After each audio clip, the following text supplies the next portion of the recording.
सशक्त आवाज लाइव में आपका स्वागत है। मैं राजेंद्र सोनी एक बार फिर हाजिर हूं आम जन से लेकर राजनीति और क्षेत्र की विभिन्न घटनाओं के साथ।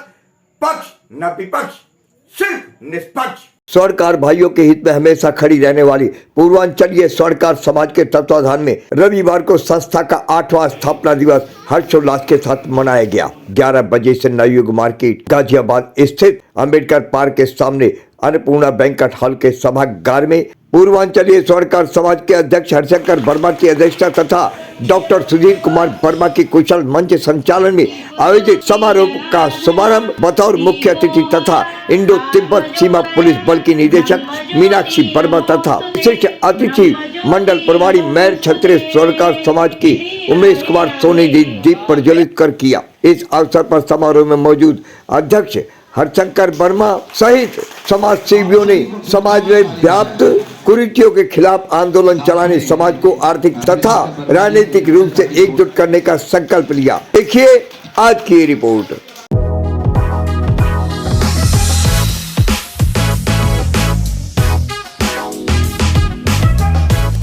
सिविल की बात रही कि आईएएस अधिकारी बना जाए, लेकिन नियति को शायद वो मंजूर नहीं थी। 2018 तक हमने यूपी पीसीएस मेंस दिए नौकरी में रहते हुए।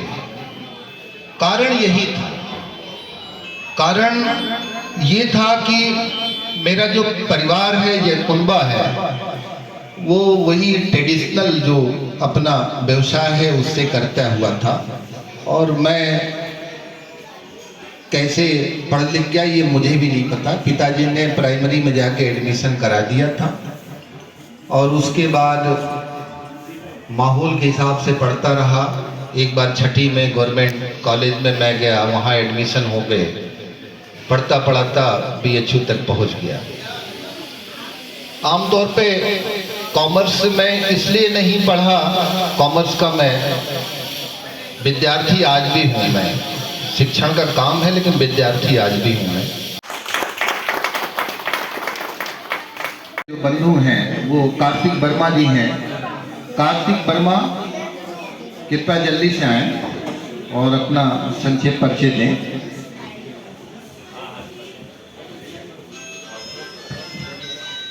हेलो एवरीवन, मेरा नाम कार्तिक वर्मा है एंड मैं MBBS कर रहा हूँ संतोष मेडिकल कॉलेज से, फर्स्ट ईयर है एंड मैं राजनगर एक्सटेंशन में रहता हूँ। सुनार होकर सुनार का आप सभी सम्मान करो, सभी सुनार एक हमारे, मत उनका नुकसान करो। जाने सोनी कोई भी हो, मत उसका अपमान करो। जो गरीब हो अपना सुनार रोजगार देकर धनवान करो। हो गरीब सुनार की बेटी, मन उस मिलकर कन्यादान करो। अगर लड़े चुनाव सुनार तो 100% मतदान करो। हो कुमार कोई भी सोनी, उसका दिल से सहयोग करो। बिल भर के कोई मिले सोनी, उसका खड़ा मकान करो। अगर सोनी दिखे भूखा, भोजन का इंतजाम करो। अगर सोनी की हो अटकी फाइल, शीघ्र काम श्रीमान करो। सुनार की लड़की हो राशि, शीघ्र आप भुगतान करो। मैं माननीय अध्यक्ष की बड़ी बहू हूँ और मैं यहाँ इसमें सम्मिलित होने के लिए आई हूँ। मैंने BCA किया हुआ है और अभी मैं फिलहाल अपने बच्चों को ही देख रही हूँ। सुनील वर्मा जी को दे दीजिए माला पहनाने को।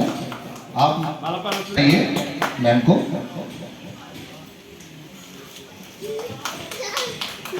मोमेंटम भी भेंट करिए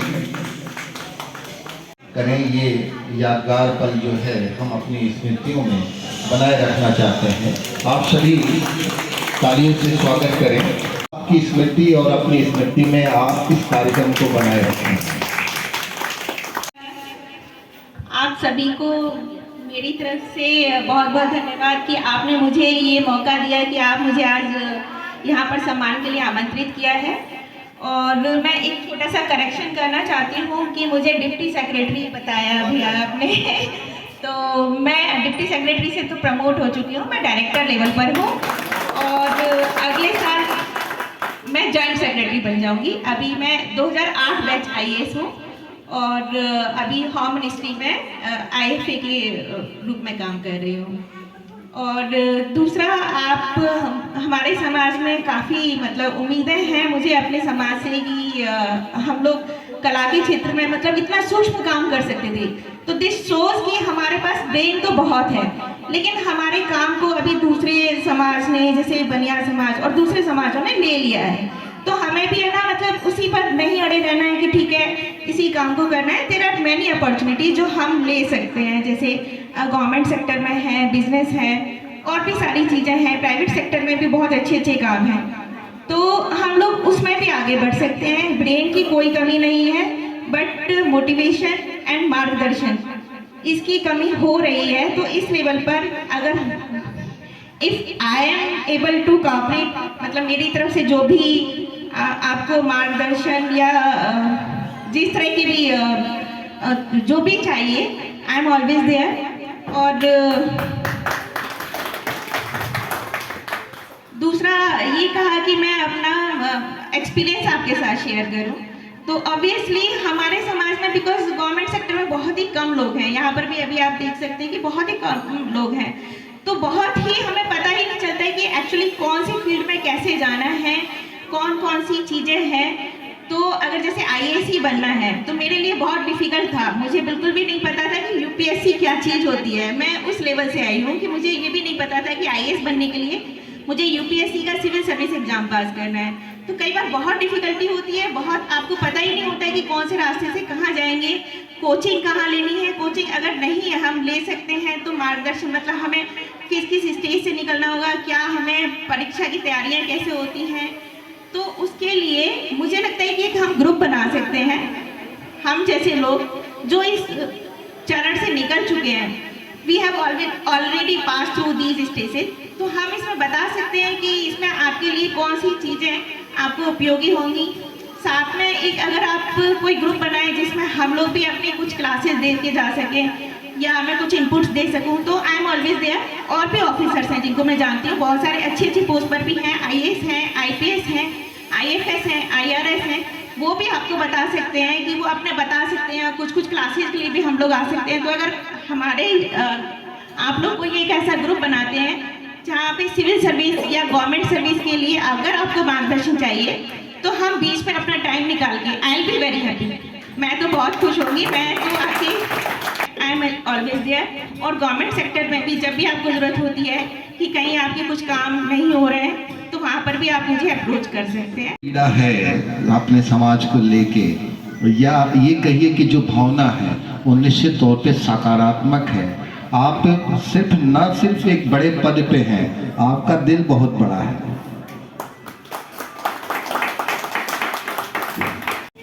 तन, मन और धन, 3 चीज़ों की आवश्यकता है। ये समझ, अभी हरिशंकर जी आए थे मेरे पास, तो बातचीत हुई इसी विषय में, आज की मीटिंग के विषय में। बोले भाई साहब कहाँ करनी है कहानी, मैंने फिर ना सजेशन दिया, इन्होंने माना, जो गाइडलाइन थी वो माना। मेरा एक सजेशन है, अगर हर महीने मेंबर बना हुआ, जितने भी मेंबर हैं, फी मेंबर 100 रुपये महीना रख लो, 1200 रुपये साल हो गए, किसी को भारी नहीं पड़ेगा। 3 रुपये रोज पड़ता, 3 रुपये 33 पैसे, कोई ज़्यादा नहीं है। एक मेंबर का गठन करो, कमेटी है ही आपकी, 100 रुपये महीना की एक रसीद काटो। अगर आपके 100 मेंबर हैं तो जो खर्चा हो रहा है वो इसमें एडजस्ट हो जाए, पहला सुझाव। दूसरा, किसी भी संस्था को चलाने के लिए धन की जरूरत है। अब धन है नहीं तो संस्था चलेगी कहाँ से, और तन की भी जरूरत है। ये 4 आदमी 5 आदमी क्या करेंगे, कुछ नहीं कर सकते। जब तक सबका सहयोग नहीं होगा, जब तक कुछ नहीं हो सकता। 1 2 3 4 5 इकट्ठी गैदरिंग होना बहुत ज़रूरी है, जब तो पता पड़ेगी कि हाँ जी कोई समाज भी है। आज की इस भीड़ को देखते हुए उनके भी दिमाग में ये कुछ हो कि हाँ भाई ठीक है, हमें भी ये समाज में जाके जुड़ना चाहिए, आना चाहिए। और नहीं आए हैं, किसी मजबूरी से ये नहीं आए हैं, उनकी बात अलग है। लेकिन जो जानबूझ के नहीं आए हैं, उनको ये लगेगा भाई ठीक है, इस बार नहीं जा सके तो कोई बात नहीं, हम अगली बार जाएंगे। हमारी पूर्वांचल स्वर्णकार समाज की स्थापना 7 जनवरी 2018 को की गई थी। हम पूर्वांचली स्वर्णकार समाज की स्थापना हमने क्यों की, इसके हमें क्यों जरूरत पड़ी, इसके बारे में बताना चाहूँगा। यहाँ पर जो है गाजियाबाद में जितने भी पूर्वांचल क्षेत्र के स्वर्णकार समाज थे, इधर उधर सब बिखरे हुए थे। कई समस्याएं आए, किसी को कोई दुख है, नौकरी है, विवाह शादी है, किसके माध्यम से पता करें कि भाई ठीक है हमारे लड़का या लड़की है शादी करने के लिए, हम किसके पास जाएगा। कुछ लोगों की जानने वाले थे, कुछ लोग ऐसे भी थे कि वो किसी को जानते भी नहीं थे, वो किसके पास जाए। इस चीज़ को हमने सोचते हुए इस स्वर्णकार समाज की स्थापना के विषय में विचार किया। उसने हरिशंकर वर्मा जी ने हमसे बोला भाई कुछ ऐसा कार्य किया जाए कुछ कि स्वर्णकार समाज के हित में। हमने कहा चलो ठीक है, बहुत अच्छी राय है। उसी के बीच में, उसी कड़ी में, इसी दूरी के माध्यम से सुदामा सोनी जी से हमारी बात हुई। हमारे क्लाइंट्स थे जिन्होंने हमारे बारे में बताया आपके ही बिरादरी के हैं और इनका PFSI का काम करते हैं, इनका गाजियाबाद में ऑफिस है, एक बार उनसे संपर्क कीजिए। सुदामा जी ने नंबर लिया और तुरंत मुझसे बात किया कि भाई ठीक है, मैं भी समाज की सेवा करना चाहता हूँ और मैं भी आपके साथ जुड़ना चाहता हूँ। हमने कहा बिल्कुल सही। तो हम लोग शुरू में ये 3 लोग हुए, फिर ये विचार बना कि भाई ठीक है मीटिंग करके इसकी स्थापना की जाए। 7 जनवरी 2018 को हमने एक मीटिंग करने की योजना बनाई। उस समय हमारे अध्यक्षता परम पूज्य पिताजी स्वर्गीय युगल कुशल वर्मा जी के अध्यक्षता में हुई, जिसमें अध्यक्ष हरिशंकर वर्मा उपस्थित थे, मैं उपस्थित था, कृष्ण कुमार वर्मा उपस्थित थे, मनीष वर्मा उपस्थित थे, प्रकाश वर्मा उपस्थित थे, अंकित वर्मा उपस्थित थे, गोपाल वर्मा उपस्थित थे। हम 8 लोगों ने मिलकर इस स्वर्णकारी समाज की 7 जनवरी को स्थापना की। स्थापना में हमने ये सोचा कि भी सबसे पहले हमारा प्रमुख कार्य जो है स्वर्णकार समाज के लोगों को जोड़ने का है। उसके बाद से हम लोगों ने 18 फरवरी 2018 को हम लोगों ने कि जिससे कि स्वर्णकार भाई जोड़े जाए, एक होली मिलन समारोह किया यहाँ CITU कार्यालय के में। वहाँ पर लगभग 30-35 लोग आए। सबको ये अच्छा लगा कि भाई ठीक है स्वर्णकार समाज एक बना है जो कि स्वर्णकार समाज को जोड़ने का कार्य कर रहा है। बहुत लोगों को अच्छा लगा, लेकिन सभी प्रॉपर तरीके से नहीं जोड़ पाए। उसी हमने अपना जो है कार्यक्रम जारी रखा कि हमें इसको चलाना ही है। बहुत जगह ऐसी भी आए कि हम विफल भी हुआ, ऐसा लगा था कि शायद ये चल नहीं पाएगी, लेकिन हमने ये सोच लिया कि हम अकेले, हमारे साथ एक भाई मिल जाएगा तो एक और एक मिलकर हम दोनों ही, हम 11 के बराबर काम करेंगे। मैं जितने भी आए हुए हैं, चाहे तो नहीं आए हुए हैं, सभी से निवेदन करूंगा, जो भी व्यवसाय कर रहा है, नौकरी कर रहा है, एक ग्रुप पर मैं एक लिस्ट बना के भेजूंगा। वो अपना नाम लिखे, क्या व्यवसाय करते हैं वो लिखे, अपना मोबाइल नंबर लिखें और संस्था के लिए क्या हेल्प कर सकते हैं। प्रतिभा सम्मान योजना का निर्धारण किया था और उस समय जो भी बच्चे गाजियाबाद में हाई स्कूल और इंटर में पास हुए थे उनके लिए हमने एक कार्यक्रम स्थापित किया था, एक स्वरूप पार्क साहिबाबाद में। उसमें हमारे 85 परिवार आए थे। लगभग 60 हमारे ऐसे बच्चे थे जो हाई स्कूल और इंटर पास किए थे। हम उनको मेमोरेंडम दे करके सम्मानित किया था और उनके परिवार से वादा किया था कि हम ये कार्यक्रम लगातार जारी रखेंगे। लेकिन खेद की बात है, पिछले वर्ष जब प्रोग्राम होना चाहिए था, हमने कई बार व्हाट्सएप ग्रुप में मैसेज डाला कि आप अपने बच्चों का डेटा हमें दें, कौन कौन से बच्चे हाई स्कूल इंटर पास किए हैं। लेकिन दुर्भाग्य रहा कि एक भी व्यक्ति ने अपने बच्चों का हमारे पास मार्कशीट नहीं भेजा, इसलिए वो कार्यक्रम नहीं हो पाया। इसका मुझे खेद है और मैं आपसे अनुरोध करता हूँ, अब सीजन आ रहा है, फिर इस साल जो बच्चे हाई स्कूल इंटर के पास करते हैं सिद्धार्थी लोगों के, उनके मार्कशीट आप हमें दें ताकि हम उन बच्चों को उत्साहित कर सकें, प्रोत्साहित कर सकें। वर्मा जी, आज आपका स्थापना दिवस था उस स्वर्णकार समाज का जो अभी भी अलग थलग पड़ी है, क्या कहना चाहेंगे? पूर्वांचल स्वर्णकार समाज से हम यही कहना चाहेंगे, जितने भी इधर उधर बिखरे हुए स्वर्णकार भाई हैं, सभी इस स्थापना से जुड़े। ये स्थापना जो बनाई है गई है, उनके सुख दुख में साथ देने के लिए बनाई गई है। ये हमारा जो है, अगर जो वो अलग रहते हैं वो एकांकी परिवार है, या पूर्वांचल स्वर्णकार समाज जो है वो पूरे स्वर्णकार का एक समूह परिवार है, जहाँ पर एक उनका परिवार पूर्ण परिवार होता है, और उनके दुख सुख के लिए ये संस्था बनाई गई है। और इस संस्था को आगे बढ़ाने में वो पूरा सहयोग करें, तन मन धन से, और हमारे से वो कोई भी है सहायता चाहिए लें और हमें दें। और कोई उद्देश्य है क्या संस्था का? इस संस्था के का जो है, लोगों को शिक्षा में बढ़ावा देना, मेडिकल के क्षेत्र में जो भी सहयोग हो सकता है वो करे, एक दूसरे के दुख सुख में काम आए जी, यही संस्था का मोटो है। और बाकी और भी कुछ हमारे पास काफ़ी कुछ करने का प्लान चल रहा है, अभी उसके बारे में विचार कर रहे हैं। तो जैसे ही हमारा फंड की और आर्थिक स्थिति बढ़िया होगी तो बहुत कुछ करने का प्लान है जी। हरिशंकर वर्मा जी, आपके अध्यक्षता में आज कार्यक्रम हुआ, पूर्वांचलीय स्वर्णकार समाज का स्थापना दिवस मनाया गया। क्या कहना चाहेंगे क्षेत्र के लोगों के लिए, और क्या कहना चाहेंगे उस समाज के लिए जो अभी भी अलग थलग पड़ा हुआ है?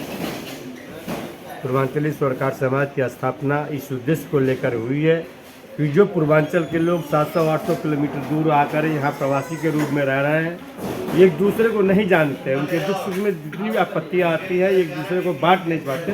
पूर्वांचली स्वर्णकार समाज की स्थापना इस उद्देश्य को लेकर की गई कि हम उनकी परेशानियों को दूर कर सकें।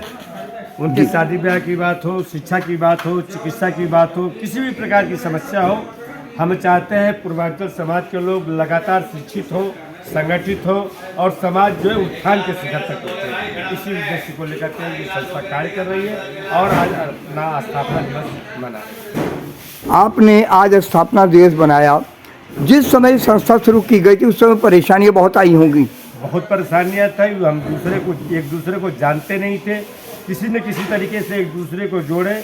आर्थिक तंगी थी, नैतिक तंगी थी, हर तरह की परेशानी थी, लेकिन हमने एक बीड़ा उठाया कि हमें पूर्वांचली समाज को इकट्ठा करना है, उनके उद्धार के लिए काम करना है, उनको संगठित करना है और आगे उन्नति के शिखर तक ले जाना है। आपने ये संस्था इसलिए भी शुरू की गई थी कि जैसे अभी आपने कहा कि मुझे लोग जानते नहीं थे, इसलिए शुरू किया गया कि लोग इस संस्था के जरिए एक दूसरे को जाने। हाँ, हमारा उद्देश्य यही है कि सभी एक दूसरे से परिचित हो, एक दूसरे की समस्याओं का आपस में मिलजुल कर समाधान करें। अपने आसपास की खबरों के लिए देखना ना भूलें सशक्त आवाज लाइव न्यूज चैनल। सब्सक्राइब कीजिए एक लाइक के साथ।